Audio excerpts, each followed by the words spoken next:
Incoming orbital transmission. Something's happening, Tenno.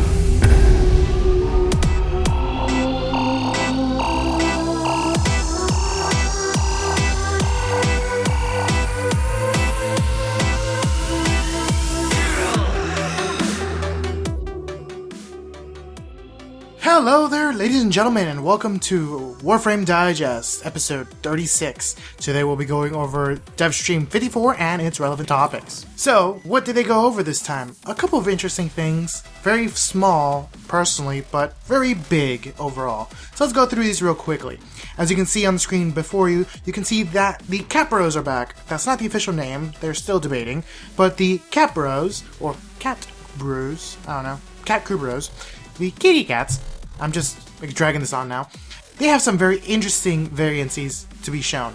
First, you can see the tails completely different from one another. These are some sketches and ideas for the variances available that we will be obtaining from these cats, as well as the face types. There are 4 different heads, 4 different tails, all these can be matched, and who knows about the bodies that may change in scale, just like the Kubro.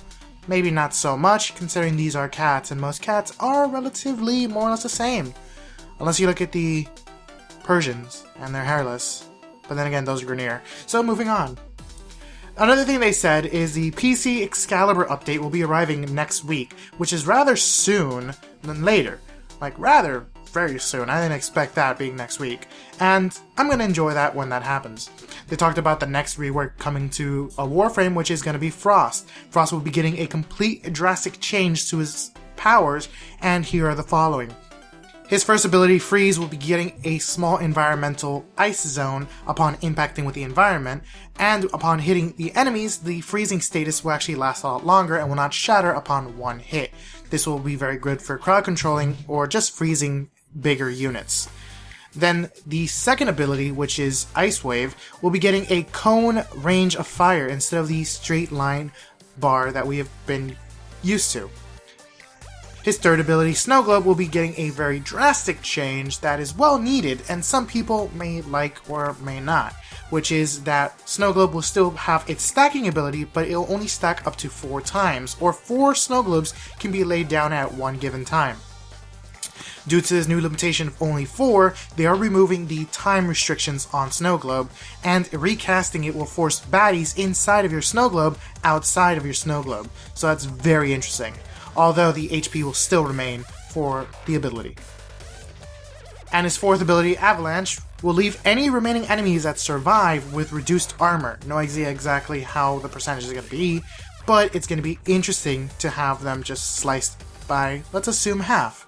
And enemies that are killed will have a slow proc AoE burst out of them, pretty much applying a mini version of Hallowed Ground, but slow fields for the enemies. So this will leave a very nice slowing effect upon Avalanche. So we don't know when this rework is going to happen. All these ideas are up for discussion. They're on the drawing board, they're on the table, they are being play tested currently, so they are subjected to change highly. So take everything with a grain of salt.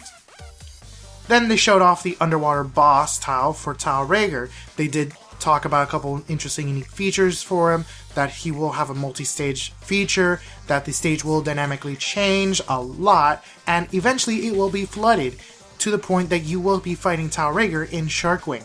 So the underwater Arcwing feature will be implemented into the tile set and as well into the final boss for that tile set. No actual details or anything else of that nature, just Tile Regar, underwater, Sharkwing boss fight. So it's going to be interesting to see how this plays out. But we can see clearly that Tile Regar has a very big ego, according to that statue. You know, bigger statues, bigger egos.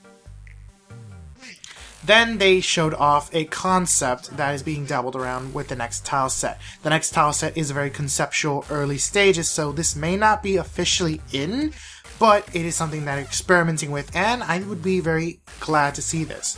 They're talking about an Rokan moon base. The Rokans have colonized a small space station in the moon, and maybe we get to see a lot more of who the Rokan were and what were the remnants of their technology outside of the void. So this is very interesting, it's very ambitious, I really would like to see this, but there really is nothing else to be said about that. Then, along with some other Rokan things, we're going to be seeing some brand new weapons. Another primary weapon will be added to the arsenal in the style of a Gamma Core rifle. It is literally, as you can see in the images, a Gamma Core attached to some sort of rifle barrel or rifle peripheral and body, and it's gonna, who knows, be stronger than the pistol version. I've seen a lot of disbalances between pistol and primaries, but who knows, this might be interesting, this might have an interesting little gimmick to it, and more weapons equals more XP fodder, more mastery fodder. Along with this very interesting weapon of the Tenno Rapier. This is going to be a poking weapon, so I'm assuming it's going to be puncture, since rapiers aren't for slashing, they're more for jabbing, and that would be puncture, I would assume. So it looks pretty, I hope it plays pretty, and if anything, I'm going to feel like Raphael from Soul Calibur just poking people over and over and over, so we'll see what happens. And something I did not see happening at all is a Grineer cape being thrown around, thanks to Trolley Trinity, who's someone that I constantly back and forth with on Twitter, or he mainly just backs and forths with me, and I just add on to it. Trolley Trinity has been dabbling on and messing with Steve about the cloth and the cloth physics, and we're getting a cape, according to this Trolling Trinity, messing with Steve a lot. And this might be the first of several different capes that might come down the road. So we're going to start off with a Grineer cape, who knows, maybe we'll end up with separate Syndicate-styled capes, and maybe a Tenno cape. Maybe we get to see that mysterious red one that just disappeared into the ether. And talking about things that disappeared into the ether, not really, more they're appearing from the ether. Ying Yang, the black and white Warframe, the male and female Warframe. I'm just saying two different things. But Ying Yang has been showed off and with two conceptual stages.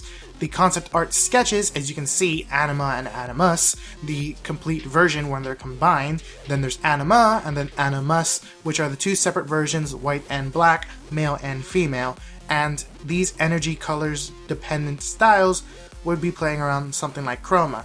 So the color will be affecting the gender you will start